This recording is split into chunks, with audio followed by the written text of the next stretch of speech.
भेद्य।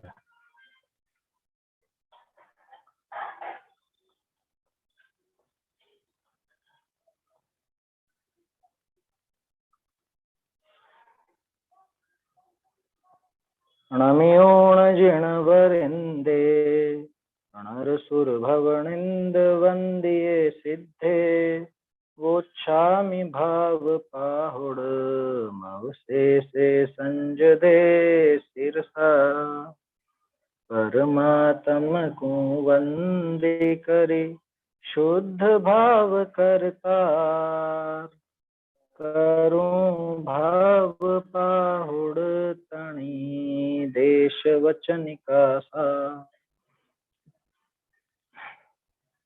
भाव पहुड़ ग्रंथ पर अपनी चर्चा चल रही है। इसमें अपन कल देख रहे थे कि इस जीव ने वास्तव में सब जगह रह लिया। पूरे 3 लोक में ऐसा कोई स्थान नहीं जहां पर ये नहीं रहा हो। ऐसी कोई जगह नहीं जहां पर नहीं रहा, जहां पैदा नहीं हुआ। ऐसी कोई वस्तु नहीं जिसका इसने भक्षण नहीं किया। 22वीं गाथा तो यही थी। इस 3 लोक के उदर में स्थित समस्त पदार्थों को इसने भक्षण किया। 3 लोक के उदर में माने 3 लोक के पेट में मौजूद, यानी तीनों लोक में जो मौजूद हैं उन सभी द्रव्यों का इसने भक्षण किया है। और खास चीज ये है कि वो भक्षण करने पर भी इसको तृप्ति नहीं मिली, तृप्त नहीं हुआ। ये सब चीजें तो खाली ना, क्या खा करके तृप्त हुआ बताओ। दुनिया में ऐसा लगता है लोगों को कि शायद ये भोग अपन भोग लेंगे तो तृप्ति मिल जाएगी, लेकिन कौन सा भोग ऐसा बाकी रहा जो इसने नहीं भोगा, और कौन सा भोग ऐसा कि जिसे भोगने पर इसको तृप्ति मिल गई हो कि फिर इसको लग गया हो कि बस अब और कुछ नहीं चाहिए। कुछ भी नहीं ऐसा तो जगत। कल बात की थी ना अपन ने कि वास्तव में जो अनंत भोग है, क्षयिक भोग है और क्षयिक उपभोग है, उससे ही तृप्ति होती। क्यों? क्योंकि वो स्वयं का भोग उपभोग है, उसमें पराधीनता नहीं है, अन्य वस्तुओं का सेवन नहीं है ना, अन्य वस्तुओं की तरफ देखना भी नहीं। ये 22वीं गाथा अपन ने देखी थी, इसमें भक्षण की बात थी मुख्य रूप से। तो भक्षण से अपन अन्य भोगों को भी ले सकते, क्योंकि भुज धातु से भोजन बनता है, भुज धातु से भोग बनता है। गाथा बोल लेते हैं एक बार, फिर आगे की बात करते हैं। गतियाई पुग्गलाई भुवनोदरवत्तियाई सव्वाई पत्तोषितोणतित्तिम पुनरुत्तम ताई भुंजंतो उद्गल सभी भक्षण किए उपलब्ध हैं जो लोक में बहुबार भक्षण किए पर तृप्ति मिली ना रंच भी। तृप्ति मिली ना रंच भी, रंच मात्र भी तृप्ति इसको मिली नहीं। जगत के सारे भोग भोग के देख लिए है ना, लेकिन कोई तृप्ति मिली नहीं आता। फिर कहते हैं अब अभी तो भोजन की भक्षण की बात आई थी, अब देखो पिया भी क्या क्या इसमें, क्या तो खाया और क्या पिया। तो खाने की बात तो हो गई, अब पीने की बात देख लो। तिहु यण है ना यार, तिहु वर्ण होना चाहिए। एक सेकेंड,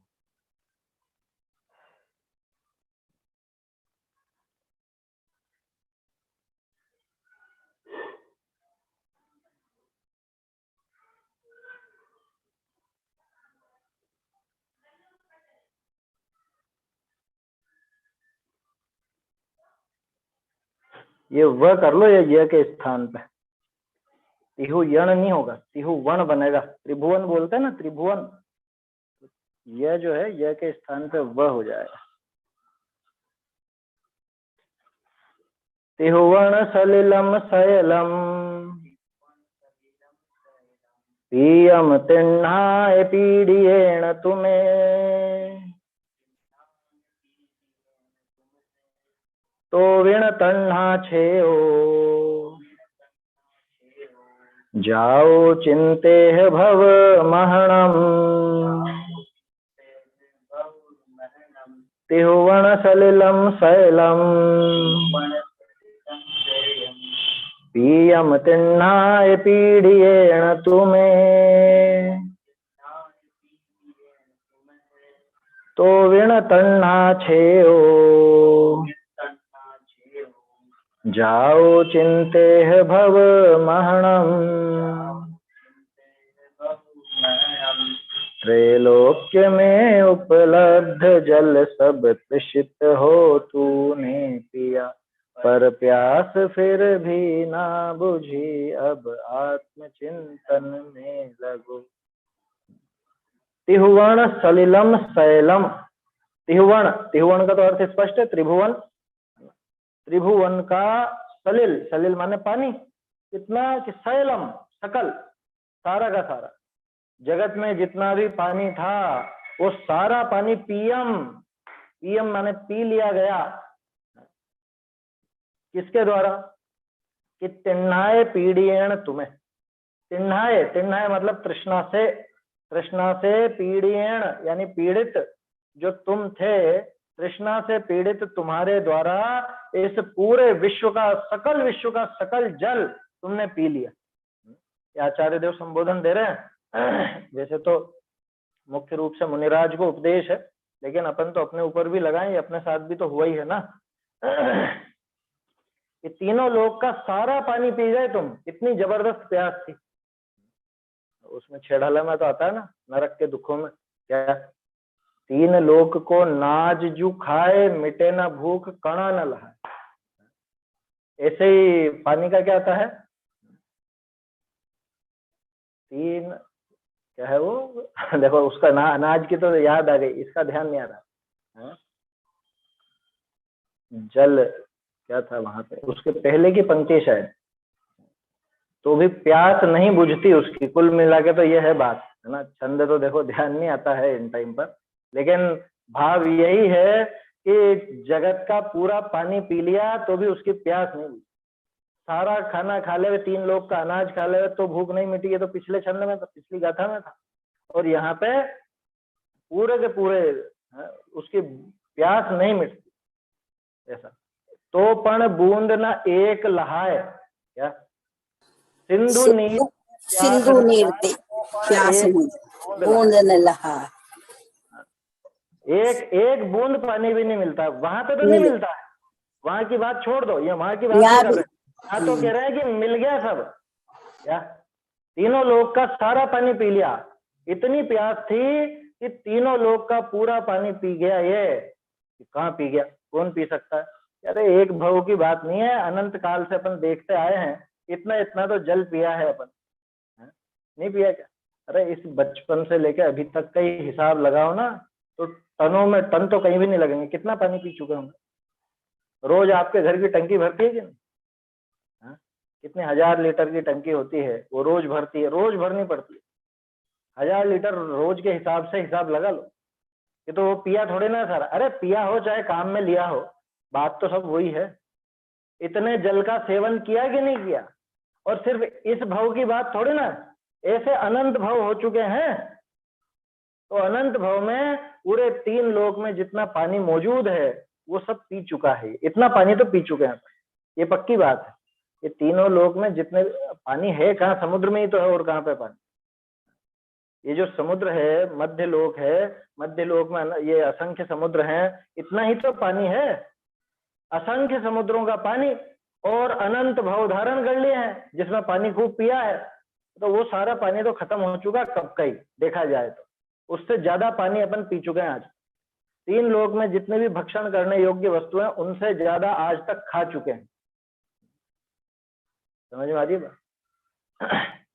तो कहने का अर्थ ये है, इतना पानी पी गया तू, तृष्णा से पीड़ित हुआ कि इतना पानी पी चुका है अब तक, तो बिना तड़ना छेव, लेकिन प्यास मिटी कहाँ बताओ? इस जल ने प्यास बुझाई ना, है जल ने प्यास नहीं बुझाई, इसको लौटाने आया हूं। वो तो पंक्ति थोड़ी सी उचित नहीं लगती है कि काम नहीं करा इसलिए लौटाने आया है। भगवान के सामने तो उत्कृष्ट से उत्कृष्ट वस्तु ले जाई जाती, ठीक है, वो कवि के जैसे भाव थे। तो बिना तड़ना छेव, तृष्णा का छेद नहीं हुआ, क्या ये तृष्णा नहीं मिटी, तो भी तेरी तृष्णा, तेरी प्यास नहीं बुझी। अनंत काल से तू त्रसित था, प्यासा था, उस प्यास के मारे तूने इतना पानी पिया है कि आज पूरे 3 लोक का पानी मिला लिया जाए तो भी वो उसके मतलब उससे ज्यादा ही निकलेगा।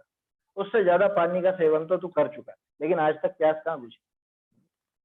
अभी स्वाध्याय से उठेंगे फिर पानी पिएंगे, भोजन करेंगे तो पानी पिएंगे, दिन में पिएंगे, सुबह उठते ही पानी पिएंगे। बोलो रोज का ही है ना ये तो क्रम। प्यास बुझी क्यों नहीं? अपन क्या बोलते हैं, पानी से प्यास बुझती है, ये कहा जाता है ना। तो कहाँ बुझी प्यास? इसका क्या अर्थ निकला कि वास्तव में पानी से प्यास बुझती नहीं। इससे पिछली गाथा में बात थी कि वो उसको तृप्ति नहीं मिली। तो कहते हैं ना, भोजन करके तृप्त हो जाता है जीव, भोजन करने से तृप्ति मिलती है, भूख मिटती है। बोलो कहाँ मिटी? अनंत पदार्थों का तो भक्षण कर चुके, कहाँ मिटी भूख और कहाँ मिटी प्यास? वास्तव में भूख और प्यास इनका लेना देना उससे नहीं। थोड़ी देर के लिए शमित हो जाती है, थोड़ी देर के लिए शांत हो जाती है, लेकिन मिटती नहीं है ये कब मिटेगी? कि ये तो शरीर की साथी ने है क्या? ये जब तक शरीर है तब तक ये भी रहेंगी। भूख प्यास कुछ भी हो, वो सब शरीर जब तक है तब तक साथ में रहने वाले। जब तक उन कर्मों का साथ है, कर्मों के उदय में होती है ना भूख प्यास। भूख तो होती है असाता की उदीरणा में। असाता की जब उदीरणा होती है, उदय नहीं उदीरणा, तो भूख लगती। गाथाओं में है अपने गोमटसार जीव कांड आदि। तो असाता की जब उदीरणा होती है, यानी जब तक असाता कर्म है तब तक वो भूख लगेगी, तब तक वो प्यास लगेगी। तो भूख और प्यास मिटाने का सीधा उपाय क्या? सीधा उपाय तो ये है कि जहां ये भूख प्यास होती है उस वस्तु को नष्ट करो, वो खत्म करो। वो शरीर है, अथवा उन कर्मों के निमित्त से होती है तो उन कर्मों का नाश करो। ये उपाय है भूख प्यास मिटाने, और वो उपाय भावलिंग है। बोलिए।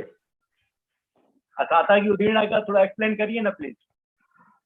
असाता की उदीरणा ऐसा तो एक तो होता है उदय और एक होती है उदीरणा। उदय में तो क्या होता है, पिछला कर्म जो बना उसका उदय हुआ, ठीक है ना। और उदीरणा में क्या होता है कि उदीरणा में भी है तो उदय ही, लेकिन वो एकदम से आ जाता है, सारा का सारा इकट्ठा हो। जो इस समय नहीं भी आना था वो भी आ जाता। इसको ऐसे समझो कि जैसे एक मटकी है और मटकी में आपने नल लगा रखा है ना, तो वो नल से बूंद बूंद बूंद बूंद पानी टपकता है, ठीक है ना। तो ये तो प्रति समय आने वाले उदय जैसा हो गया। अब एकदम से किसी बच्चे ने ठोकर देकर के वो मटकी फोड़ दी, अब क्या होगा? अभी भी पानी तो आएगा तो पानी ही बाहर, बूंद बूंद टपक रहा था वो भी पानी ही बाहर आ रहा था, और मटकी फूटने पर भी पानी ही बाहर आ रहा है। लेकिन पहले बूंद बूंद आ रहा था, अब एकदम एक धड़ाक करके पूरा एक साथ आ रहा है। समझ? तो उदीरणा और उदय में ये अंतर समझ। उदीरणा भी है तो उदय ही, लेकिन वो इकट्ठा उदय है, और कदाचित जो अभी नहीं आना था उसका भी है, जिसका अभी नहीं होना था उदय वो भी। तो भूख जो लगती है वो असाता की उदीरणा में लगती है, उदय में नहीं लगती, ऐसा सिद्धांत का कथन है। ऐसा है, ठीक है ना साहब। ये उदय और उदीरणा की बात है। साथ कैसे उदीरणा, ये समझ नहीं आया। क्या भूख के साथ उदीरणा का कैसा संबंध? भूख अचानक ही तो लगती है ना आपको। वहां पे कर्मों का उदय मामूली नहीं होता, वहां पे एक साथ बहुत सारे कर्म आते हैं उदय। मतलब असाता वेदनी का ही पूरा गुच्छा का गुच्छा एक साथ उदय में आता है, तब वो भूख का वेदन होता है। गोमटसार जीव कांड में है ऐसा कथन, तो असाता की उदीरणा से ये भूख लगती है। भूख का कथन तो वहां पर है, समझ। तो ऐसे यहाँ प्यास भी समझना भाई। कुल मिला के सीधी सी बात क्या है कि भूख और प्यास इनको मिटाना है तो क्या करना? इनको मिटाना है तो जहां ये पैदा होती है उसे मिटाओ। ये शरीर के साथ रहती हैं, शरीर में पैदा होती है, तो इस शरीर को ही खत्म करो। तो शरीर कैसे खत्म करें? आत्मघात वो उपाय नहीं है। शरीर रहे ही नहीं आगे, आत्मघात के बाद तो वापस सड़ा शरीर मिलेगा और बेकार मिलेगा। यहाँ क्या होगा कि वास्तव में ये भावलिंग धारण करेगा, सम्यक दर्शन ज्ञान चरित्र प्राप्त करेगा, तो इसके उन कर्मों की निर्जरा भी होगी, धीरे धीरे वो कर्म समाप्त होंगे, और ये शरीर भी समाप्त होगा, तो न रहेगी भूख न रहेगी प्यास। भूख प्यास सब तब जाके नष्ट। समझ में ही बात? ये पानी से प्यास नहीं बुझने वाली, क्योंकि आज तक देखो तो अनंत काल में कितना पानी पी चुके हैं। अनंत काल में आज तक हिसाब लगाओ तो इतना इतना जल पी चुके हैं कि जितना पूरे 3 लोक में आज मौजूद है। पूरे तीनों लोक में जितना जल मौजूद है उससे ज्यादा जल अपन पी चुके हैं। तीनों लोक में जितने पदार्थ थे उससे ज्यादा का तो भक्षण कर चुके हैं। हो चुका है ना ये काम। तो इतना सब करने पर भी तो भी न तन्हा छेओ, तो भी तेरी तृष्णा का छेद नहीं हुआ, तेरी तृष्णा समाप्त नहीं हुई, प्यास मिटी नहीं। जाओ तो भी न तन्हा छेओ, जाओ, जाओ मतलब हुआ, है ना। तो भी तृष्णा का छेद न जाओ, न लगा ना इसके साथ, न जाओ मतलब नहीं हुआ। तो क्या करना? चिंते भव महणम, इसलिए तू चिंतन कर। किसका चिंतन कर, किसका विचार कर? भव महणम, भव मथन का। भव मथन, मंथन नहीं है ये, भव मथन, मथते हैं ना जैसे, ये भव को मथने का, भव को समाप्त करने का विचार कर। देखो मथना शब्द स्पेशल है यहाँ, चाहते तो लिख सकते थे भव के नाश का या कुछ इस तरह के शब्द लिख सकते। मथन क्यों लिखा? देखो मथन बोलते हैं मथने को, और जब वो दूध दही को मथा जाता है तो उसमें से सारभूत पदार्थ ऊपर आ जाता है ना। वो जो मक्खन है या घी है वो ऊपर आ जाता है, चिकनाई ऊपर आ जाती है, जो मूल उसकी सारभूत वस्तु है। तो मथने का ये फल मिलता है। तो ऐसे भव मथन कर, यानी इस भव को मथ दे अच्छी तरह से। क्या? ऐसे मथ दे कि इसमें से सारभूत वस्तु सामने निकल कर। अनादिकाल से आज तक भूख के मारे हर वस्तु का तूने भक्षण किया, प्यास के मारे सारा ही जल पिया, इतना खाया पिया कि पूरे 3 लोक में आज जितनी वस्तुएं मौजूद है, जितना पानी मौजूद है, उससे ज्यादा, उससे अनंत गुना तू खा चुका है, पी चुका है। तो क्या कर कि अब ये भव का मथन कर। मथने का एक अर्थ है तो नष्ट करना, उसको समाप्त करना, है ना, वैसा मथन कर। दूसरा ऐसा मथन कर कि इसमें से सार निकले, यानी मनुष्य भाव मिला ना, सार मिला। ये चारों ही गतियों में सर्वश्रेष्ठ कहा जाता है मनुष्य पर्याय को। क्यों? क्योंकि यहाँ से अपने मोक्ष का उपाय कर। तो ये श्रेष्ठ पर्याय तुझे मिली है, तो इसमें श्रेष्ठ वस्तु निकाल ले, श्रेष्ठ वस्तु प्राप्त कर ले। आज तक तो जैसी हुई दशा वैसी हो गई, उसको तो भुला दे, उसमें तो अब मत फंस के अरे मैंने ऐसे दुख उठाया और वैसे उठाया। लेकिन अब तो श्रेष्ठ वस्तु मिल चुकी है, श्रेष्ठ भव मिल चुका है, तो इस भव का सार निकाल। आचार्य देव ने जान करके यहाँ भव मथन शब्द डाला। चिंते है भव मथन, अब इसका चिंतन कर, योजना बना कि कैसे मैं इस भव का मथन करूं। जगत की तो खूब योजनाएं बनाते ना, बहुत योजनाएं बनाते, ऐसा काम करेंगे, ऐसा करेंगे, ऐसा मकान बनाएंगे, ऐसी शादी ब्याह करेंगे, ऐसा व्यापार करेंगे, ऐसे और काम करेंगे। संसार के नाश का चिंतन कहाँ करता है? असली जो विचार होना चाहिए, जो विचार चलना चाहिए, उस पर तो बिल्कुल भी ध्यान नहीं देता।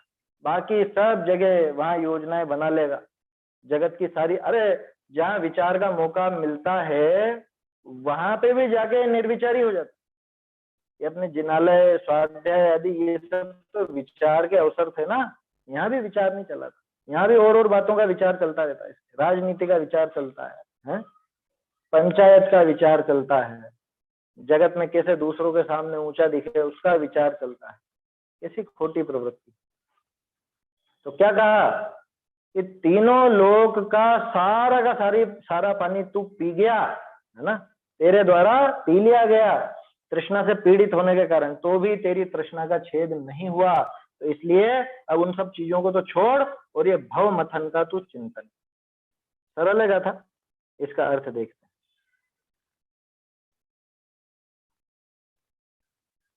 अर्थ, हे जीव, ते या लोक विषय तृष्णा का तृष्णा का पीड़िया 3 भुवन का जल समस्त पिया, तो तृष्णा का विच्छेद न भया। ताते तू या संसार का मथन कहिए तेरे नाश होए, ऐसे चिंतवन कर। भावार्थ, संसार में काहू पुरुष काहू प्रकार तृप्ति नाही, ताते जैसे अपने संसार का अभाव होए तैसे चिंतवन करना। निश्चय सम्यक दर्शन ज्ञान चारित्र को सेवना, ये उपदेश है। आगे फिर कहे।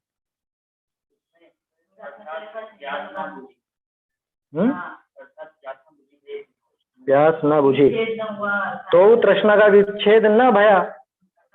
ठीक है, तो अर्थ निकाल दे उन्होंने, विच्छेद न हुआ, किसी को समझ में नहीं आए तो उसके लिए अच्छा था। संसार का अभाव होए तैसे चिंतवन करना। अच्छा, फिर इन्होंने अर्थात लगा के लिख दिया, कोई बात नहीं, वो तो कोई विपरीत अर्थ तो नहीं है, ठीक है ना। वो तो देखो क्या कहा कि हे जीव, तूने इस लोक में तृष्णा से पीड़ित होकर, बहुत प्यास लगी, बहुत तृष्णा से पीड़ित रहा, 3 लोक का समस्त जल पिया। जितना भी आज मौजूद है उतना तो सब पी चुका है, उतना तो पी चुका है, इससे ज्यादा ही पी चुका है, तो भी तृषा का विच्छेद ना हुआ, अर्थात प्यास न बुझी। पानी पीते हैं, घंटे 2 घंटे बाद फिर प्यास क्यों लगाती है? या कल शाम को पिया था तो आज सुबह प्यास लगाई, रात को तो फिर नहीं पीते जैसे, लेकिन शाम के समय पिया, अब फिर सुबह वापस से प्यास लग के आ गई ना, और अभी पियोगे थोड़ी देर बाद फिर प्यास लग जाएगी। तो भी तृषा का विच्छेद न हुआ, अर्थात प्यास न बुझी, इसलिए तो इस संसार का, ये मंथन गलत है, यहाँ मथन है, वो मथन अर्थात तेरे संसार का नाश हो, इस प्रकार निश्चय रत्नत्रय का चिंतन कर। क्या? क्योंकि संसार का नाश और किससे होगा? संसार का नाश तो इस चिंतन से ही होगा, सम्यक दर्शन ज्ञान चारित्र से ही होगा। अच्छा, और उनके भी चिंतन से नहीं होगा, ये सम्यक दर्शन ज्ञान चारित्र प्रकट करे तो होगा, नहीं तो जिंदगी भर चिंतन ही करता रहे, सम्यक दर्शन लेना है, सम्यक दर्शन लेना है, सम्यक दर्शन लेना। हाँ, तो निश्चय रत्नत्रय का चिंतन कर, माने योजना बना और उसको प्रकट कर। आया समझ में? चिंतन अकेले में मत रह जाना। अपन ने देखा था ना सत्ता स्वरूप में कि जीवन भर शास्त्र अभ्यास करे लेकिन विचार नहीं करे, तत्व चिंतन नहीं करे तो व्यर्थ, और जीवन भर तत्व चिंतन भी खूब करे, विचार खूब करे, लेकिन निर्णय नहीं करे तो भी व्यर्थ, वो चिंतन भी बेकार। तो सबसे खास चीज वही है, निर्णय करना चाहिए, उस निर्णय से ही ये सम्यक्त्व की प्राप्ति होती है। सम्यक दर्शन और है क्या? आत्मस्वरूप का निर्णय ही तो है ना?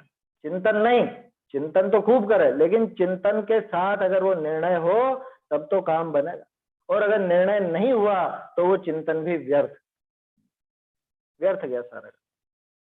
इसलिए तो इस संसार का मथन अर्थात इस संसार का नाश हो, इस प्रकार निश्चय रत्नत्रय का चिंतन कर। संसार में किसी भी तरह तृप्ति नहीं है, बिल्कुल नहीं है, हो ही नहीं सकती। ये कल भी देखा था अपन ने, कितने भोग भोग लो, कितने और उपाय कर लो, संसार में इन भोगों से तो तृप्ति होने वाली नहीं है। जैसे अपने संसार का अभाव हो वैसे चिंतन करना, जिस तरह से भी संसार नष्ट हो सके, जिस तरह से भी ये बार बार भव भ्रमण उससे अपन बच सके, इन भवों का नाश हो सके, ऐसा चिंतन करना, यानी कि निश्चय सम्यक दर्शन ज्ञान चारित्र को धारण करना। क्या है निश्चय सम्यक दर्शन ज्ञान चारित्र? आत्म स्वरूप की पहचान, आत्म स्वरूप का जानना, उसमें लीनता, यही है, और क्या है? इसके अलावा कुछ और थोड़े ना। सम्यक दर्शन ज्ञान चारित्र को धारण करना, सेवन करना, ये उपदेश है ना, ये उपदेश दिया गया है यहाँ। सरल है गाथाएं, तो कोई ऐसी विशेष कठिनाई वाली बात नहीं है, लेकिन अपने को गंभीरता से इन पर विचार करना चाहिए जो बातें ली। आगे और कह रहे हैं, अभी भी नहीं रुके, देखो क्या क्या बता दिया। इतने तो तूने भव धारण कर लिए, इतनी माताओं का दूध पी लिया, इतनी माताओं को रुला दिया, इतने तेरे नाखून केश और ये बाल हो गए, इतना तूने सब जगह रह लिया, इतना तूने सबका भक्षण कर लिया, इतना सब तूने पी लिया, क्या कमी रहेगी? और देखो, गही उज्जियाई मुनिवर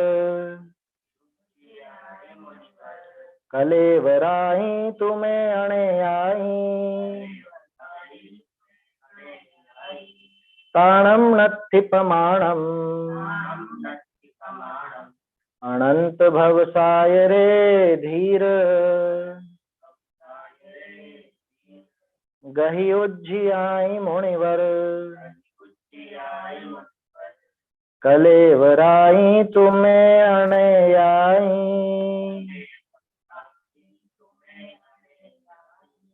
ताणम नत्थि प्रमाणम अनंत भवसाय रे धीर,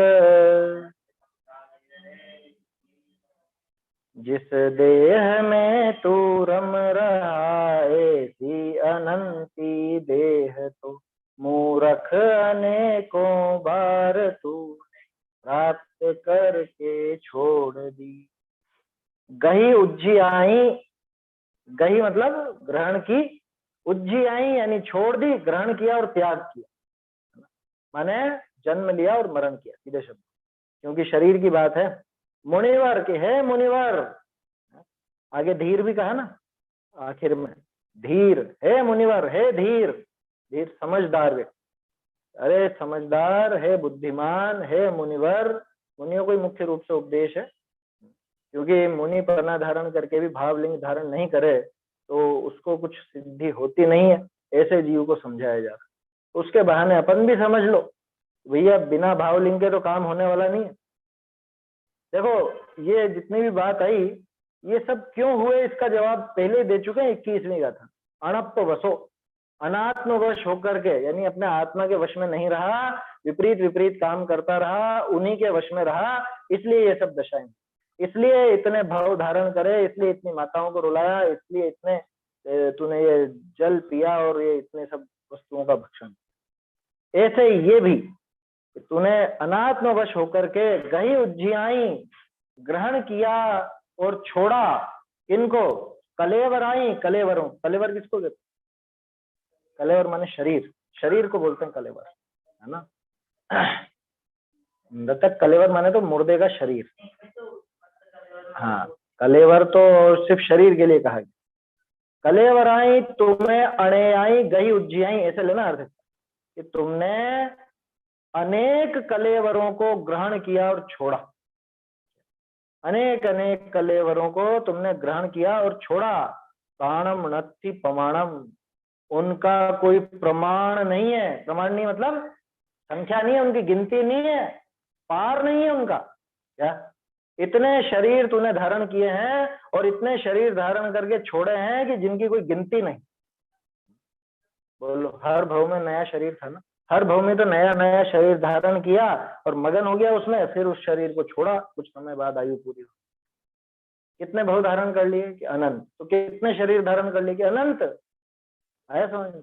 अनंतों शरीरों को, अनंतों कलेवरों को तूने ग्रहण किया और छोड़ा, उनका कोई प्रमाण नहीं है। अनंत भव सायरे, अनंत भव सागर में, यानी कि इस अनंत संसार में, इस अनंत संसार रूपी समुद्र में तूने अनंतों बार अनंत अनंत भव, अनंत अनंत शरीर धारण किए और छोड़े। हे मुनि, कैसे छोड़े हैं, क्यों ग्रहण किए हैं? कि ग्रहण किए हैं तूने मोह के कारण, और उनको बार बार ग्रहण करके छोड़ा भी है? उसमें भी मूल कारण मोह है। क्यों? क्योंकि मोह से ही वो कर्म बंधे थे, उन कर्मों की वजह से वो शरीर मिला भी सही और छूटा भी सही। ये सारे काम तेरे अनंत बार हो चुके। देखो अर्थ पढ़ता हूँ, सरल गाथा, बिल्कुल सीधी गाथा है।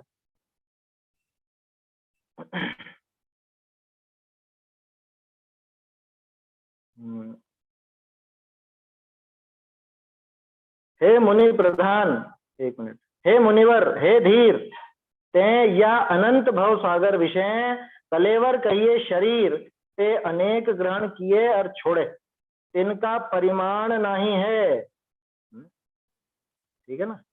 हे मुनि प्रधान, तू इस शरीर सु किछु स्नेह किया चाहे तो यह संसार विषय ऐसे शरीर ग्रहे छोड़े, इनका किछु परिमाण न किया जाए है। अनंत ग्रहे छोड़े ताते शुद्धात्म की भावना को भाए, शरीर ते स्नेह मति विचारे, ये उपदेश।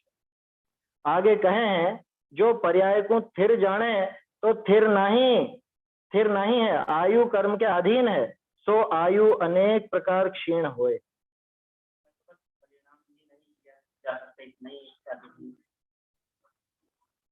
अच्छा, वो लाइन नहीं लिखी इसके अंदर?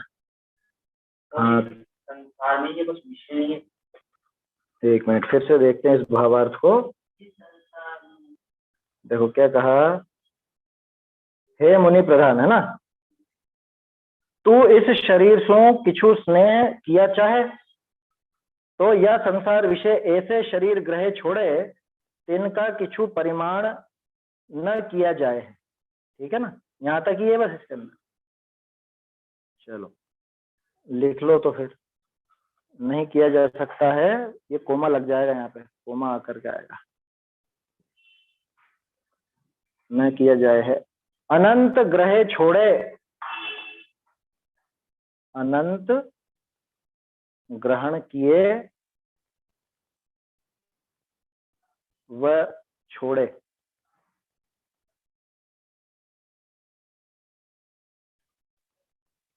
इसलिए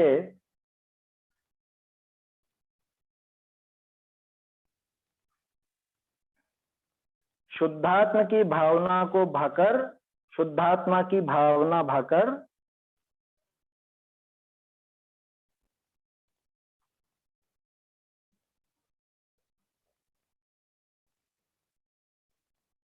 शुद्धात्मा की भावना भाकर शरीर से स्नेह मत विचार, शरीर से स्नेह मत कर, ऐसा कर लो वाला। शरीर से स्नेह मत कर, यह उपदेश है।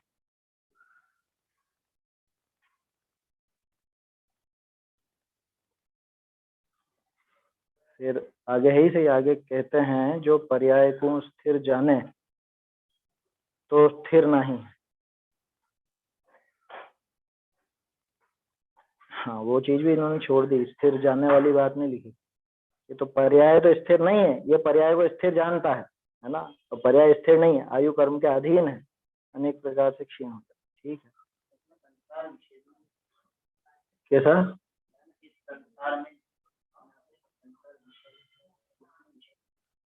कहाँ पे?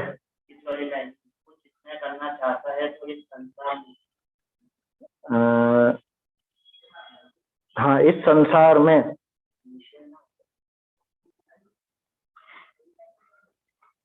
तो इस संसार में है तो सही। विषय का मतलब तो मैं, संसार विषय माने संसार में, है ना।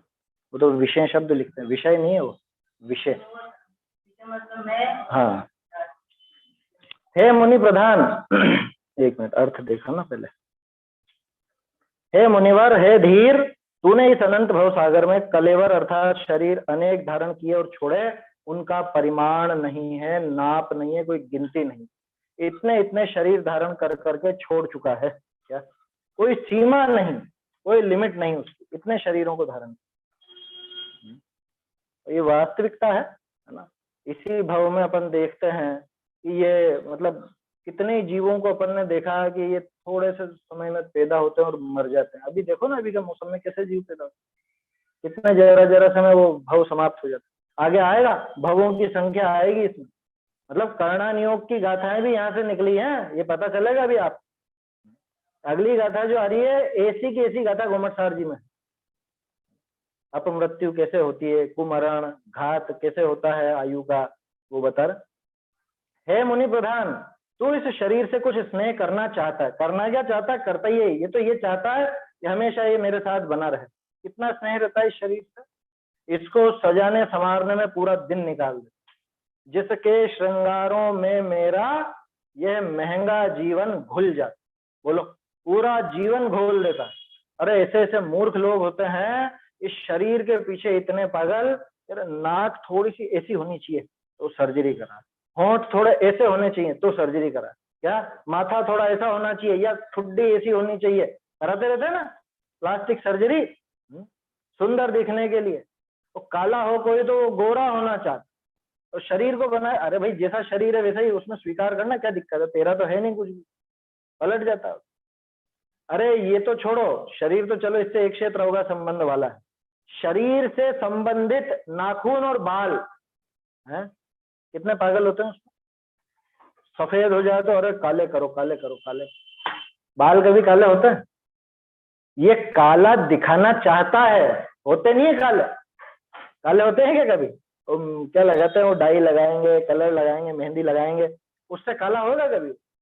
उसके ऊपर वो रंग चढ़ जाता है बस, उससे काला तो हो नहीं गया, अंदर सफेदी तो मौजूद ही है ना अभी भी। आगे जब वो बाल बढ़ते जाते हैं तो मालूम पड़ता है पीछे से तो सफेद ही निकल के आ रहे हैं, तो कहाँ रुकेंगे बताओ। और मूर्ख जैसी बात करता है बिल्कुल, जैसे कि ये शरीर को बिल्कुल ऐसा चमका के रखना चाहता है जैसे कोई वो असलियत हो, जबकि वो सब धुल जाती है, घुल जाती है। वो सारी की सारी ऊपर का जो लिपा पोती है, वो मेकअप है, वो कितनी देर का है। और ये सोचता है कि देखो मैं कितना सुंदर लग रहा हूँ, कितना सुंदर लग, अरे काय का सुंदर लग रहा है, तो ऊपर रंग पोत लिया। और इतना मूर्ख हो जाएगा कि वो बालों को रंगेगा तरह तरह से, कोई तो लाल पीले नीले भी कर लेते हैं ना तरह तरह के, हैं? ऐसे शौक मत पालना कभी भी। बहुत सौ को शौक रहता है वो टैटू वगैरह बनाएंगे, ये करेंगे। शरीर से ममत्व क्या कम था क्या जो इससे और ज्यादा ममत्व बढ़ा लिया? कितनी ममता है सोचो। ऐसे मूर्खों की बातें हैं ये सब। तू इस शरीर से कुछ स्नेह करना चाहता है, इस शरीर जब आखिर में जवाब देगा ना तो ये चौंक जाएगा बिल्कुल। कह रहे मैंने तो तुझे इतना खिलाया पिलाया, तेरा इतना ध्यान रखा, तेरे पीछे इतने पाप किए, लेकिन तू तो मेरी बात ही नहीं सुन रहा। क्या कहेगा शरीर? मैंने थोड़ी ना कहा था तुझे कि तू इतना ध्यान, ये तो मेरा स्वभाव है, पूरन गलन होने का मेरा स्वभाव है। तूने क्या सोचा था मैं हमेशा तेरे साथ रहूंगा? ये शरीर का जवाब आएगा, ये कहेगा शरीर, देख मेरा तो इतने ही समय का साथ था, मैं तो यहीं छोड़ के जाऊंगा। और छोड़ के मैं क्या जाऊंगा, छोड़ के तो तू जाएगा। अपन दोनों का साथ इतना ही, आत्मा ही तो जाता है ना छोड़ के, शरीर तो यहीं रह जाता। एक पता नहीं कैसा किसने भजन बना दिया था, तू यहीं रह जाएगा और हंसा उड़ जाएगा। अरे तू यहीं रह जाएगा? तू रह जाएगा कि तू उड़ जाएगा और शरीर रह जाएगा? वो उल्टी बात है बिल्कुल। विचार नहीं करते हैं लोग बात, कुछ भी पंक्तियां लिख देते। यहाँ कौन रह जाएगा? यहाँ तो शरीर रह जाता। और उड़ने वाला जो है हंसा जिसको कहते हैं वो आत्मा, वो हूं मैं। तो तू इस शरीर से कुछ स्नेह करना चाहता है, बोलो धोखा है ना? धोखा। जो छोड़ के जाने वाला है उसके प्रति प्रीति का भाव, उसके प्रति ममत्व का भाव, मोह का भाव, वो उचित थोड़ी ना। जैसे एक राजकुमार हो, क्या बहुत सुंदर हो, बहुत रूपवान हो, बहुत गुणवान हो और राजा को भी बहुत प्रिय लगता हो, लेकिन उसके बारे में कहा जा चुका है और भविष्यवाणी और पक्की बात है कि ये तो बस 10 साल की आयु है, ये 10 साल का तो होके मर जाएगा। बोलो क्या करे? उसको गद्दी देगा राजा? राज गद्दी पे बिठाएगा क्या? अरे लड़का तो बहुत ही अच्छा है, लेकिन क्या करें, आयु नहीं। तो यही चीज यहाँ समझने लायक है। ये बहुत अच्छा लगता हो, ये बहुत स्नेह करता हो इससे शरीर से, लेकिन ये शरीर टिकने वाला नहीं है। अब वो राजकुमार तो फिर भी सुंदर और वैसा था, ये कोई ऐसा सुंदर नहीं है, ये तो गंदगी गंदगी का भरा हुआ, मल मूत्र भांडा भरा गाढ़ा है। आया समझ? तो इस शरीर से कुछ स्नेह करना चाहता है, लाड़ लड़ाना चाहता है, इसको बहुत प्रेम से रखना चाहता है। कैसी वस्तु कैसा विचार है इसको प्रेम से रख? जो छोड़ के जाने वाला है, जो एक समय में धोखा दे जाएगा, उससे किस बात का स्नेह बढ़ाना, किस बात का ममत्व बढ़ाना? विचार ही नहीं करता। और तुझे इस पर्याय में ये शरीर मिला तो इससे ऐसा लाड़ लगा रहा है, सोच रहा है कि ये मेरे साथ हमेशा रहे। ऐसे अनंत अनंत शरीर तूने धारण कर करके छोड़े हैं पहले? क्या बोलो, कब नहीं धारण किए ऐसे शरीर? और हर पर्याय में इसने उस शरीर से प्रेम करना चाहा है, लेकिन वो शरीर पलट के इसको प्रेम देता नहीं। हर पर्याय में, हर पर्याय में, हर दशा में इसने उस शरीर को अपना बनाना चाहा, वो शरीर इसको छोड़ जाता है। शरीर क्या छोड़ जाता है? ये छोड़ जाता है, छूट ही जाता है, कभी साथ देता नहीं। तू इस शरीर से कुछ स्नेह करना चाहता है तो इस संसार में इतने शरीर छोड़े और ग्रहण किए कि उनका कुछ परिमाण भी नहीं किया जा सकता, कोई गिनती नहीं है। तो इसलिए तुझे लग रहा है कि ये हमेशा मेरे साथ रहे या ये इसी को मैं सजाऊं संवारूं, तो ऐसे तो अनंत बार कर चुका है, कोई नई भावना नहीं। और राजा की कहानी थी ना, कौन सा राजा की? उसको मालूम चल गया कि 3 दिन बाद मरने वाला है और विष्ठा में कीड़ा बनने वाला है। क्या भाव था उसका?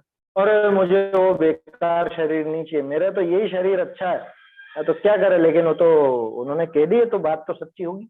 तो बेटों को बुला के क्या कहा, सारे राजकुमारों इधर आओ, मैं 3 दिन बाद वहां पे विष्ठा में कीड़ा बनूंगा, मुझे वो शरीर पसंद नहीं है, मेरे को नहीं रहना उसमें, तो तुम तो मुझे तत्काल मार देना, है ना, फिर अगला भाव जो होगा सो देखा जाएगा, अभी तो वो भाव समाप्त कर देना। इस पर्याय में है तो वो कीड़ा का शरीर अच्छा नहीं लग रहा है, और जैसे ही यहां मरा और वहां पैदा हुआ तत्काल में, उसके बाद अब वो मारने के लिए दौड़ रहे हैं उसके पीछे पीछे, आया समझ में, वो गंदगी का कीड़ा उसको मारने के लिए पीछे पीछे दौड़ रहे हैं और भागे जा रहा है वो इधर से उधर, कभी नाली में घुसा, कभी कहाँ घुसा, कभी कहाँ घुसा। बोलो क्यों, कि अब वो शरीर मिला ना, तो अब उस शरीर को पसंद करने लगे, उसके प्रति इसका मोह का भाव जाग गया, उसके प्रति ममत्व जाग गया, उससे स्नेह कर। जबकि थोड़ी देर पहले जब वहां मरा था उस समय तक भी इसको था मुझे कीड़ा नहीं बनना, मुझे कीड़े के शरीर में नहीं रहना, तो कीड़े का शरीर मिलता ही उसके प्रति ममत्व।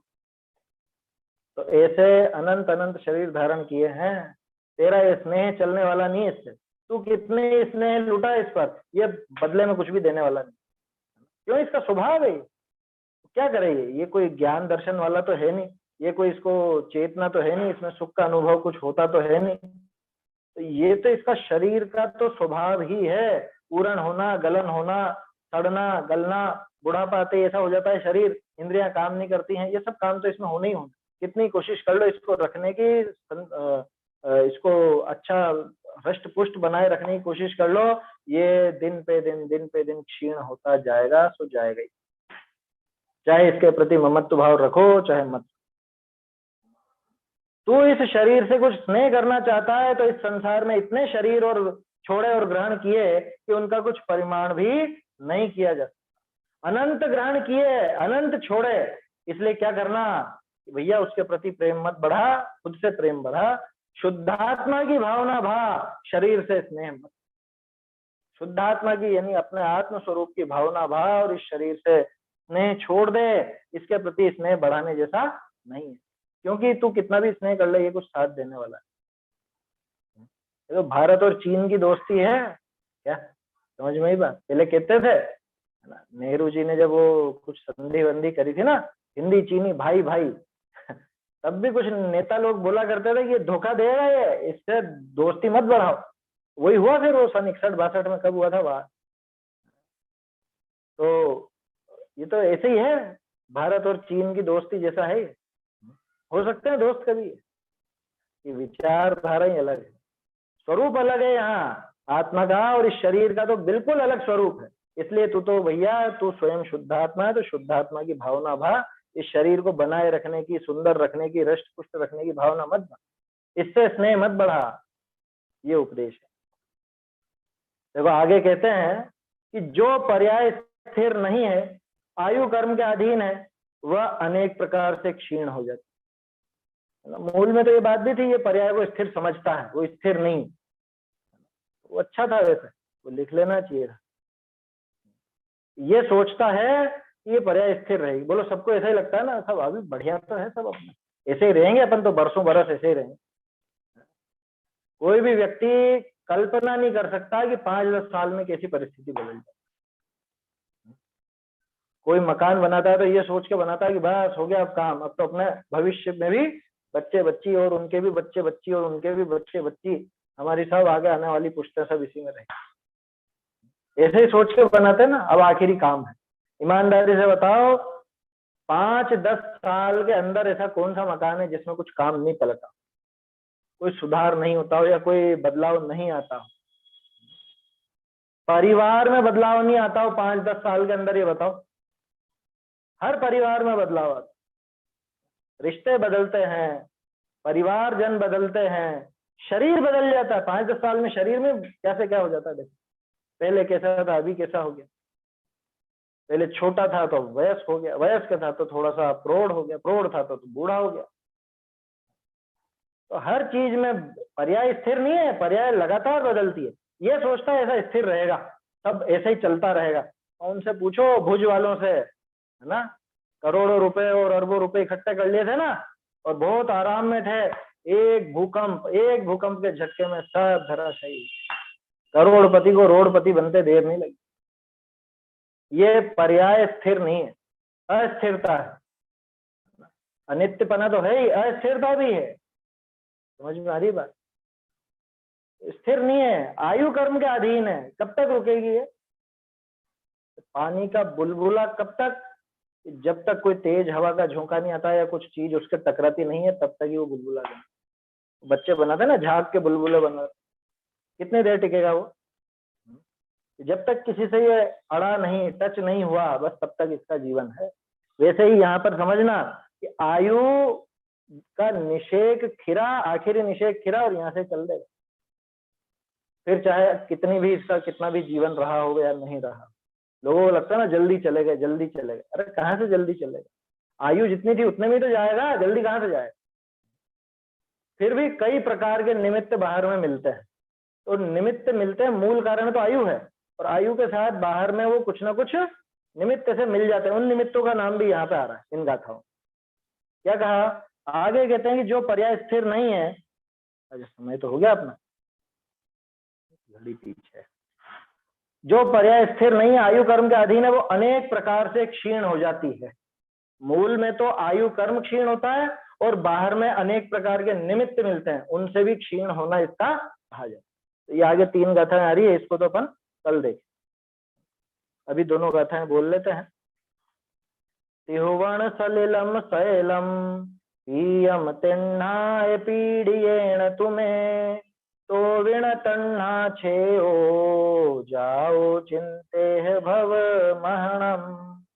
त्रैलोक्य में उपलब्ध जल सब तृषित हो तूने पिया, पर प्यास फिर भी ना बुझी, अब आत्म चिंतन में लगो। गही उज्जियाई मुनिवर कलेवराई, तुम्हें अणे आई, काणम नत्तिपमाणम अनंत भवसाय रे धीर। जिस देह में तू रम रहा एक ही अनंती देह, मूर्ख अनेकों बार तूने प्राप्त करके छोड़ दी। चैतन्य का स्मरण प्रतिक्षण ही करो रे, भव के अनंत दुख को क्षण में हरो रे। अक्षय अनंत निज सौख्य निधान पाओ, गाओ अरे नित इसी के गीत गाओ। जिनवाणी स्तुति। नित पीजोधी धारी, नित पीजोधी धारी, जिन वाणी सुधा सम जान के। वीर मुखार विंद ते प्रगति जन्म जरा गद तारी, वीर मुखार विंद ते प्रगति जन्म जरा गद तारी। गौतमादि गुरुर घट व्यापी परम सुरुचि कर तारी, नित पीजोधी धारी, जिन वाणी सुधा सम जान के। सलिल समान कलिल मल गंजन बुध मन रंजन हारी, सलिल समान कलिल मल गंजन बुध मन रंजन हारी। भंजन विभ्रम धूलि प्रभंजन मिथ्या जलद निवारी, नित पीजोधी धारी, जिन वाणी सुधा सम जान के। कल्याणक तरु उपवन धरणी तरणी भव जल तारी, कल्याणक तरु उपवन धरणी तरणी भव जल तारी। बंध विदारन पैनी छैनी मुक्ति न सैनी सारी, नित पीजोधी धारी, जिन वाणी सुधा सम जान के। स्वपर स्वरूप प्रकाशन को यह भानु कला अविकारी, स्वपर स्वरूप प्रकाशन को यह भानु कला अविकारी। मुनि मन कुमुदिनी मोदन शशिभा शम सुख सुमन सुबारी, नित पीजोधी धारी, जिन वाणी सुधा समझान के, जाको सेवत बेवत निज पद नशत अविद्या सारी। जाको सेवत बेवत निज पद नशत अविद्या सारी। तीन लोक पति पूजत जाको, जान त्रिजग हितकारी। निष्पति ज्योति धारी, जिन वाणी सुधा समझान के, कोटि जीव सो महिमा जाकी, कह न सके पविधारी। कोटि जीव सो महिमा जाकी, कह न सके पविधारी। डोल अल्पमति केम कहे, यह धम धारन हारी। नित पीजोधी धारी, जिन वाणी सुधा समझान के, नित पीजोधी धारी। जिन वाणी सुधा सम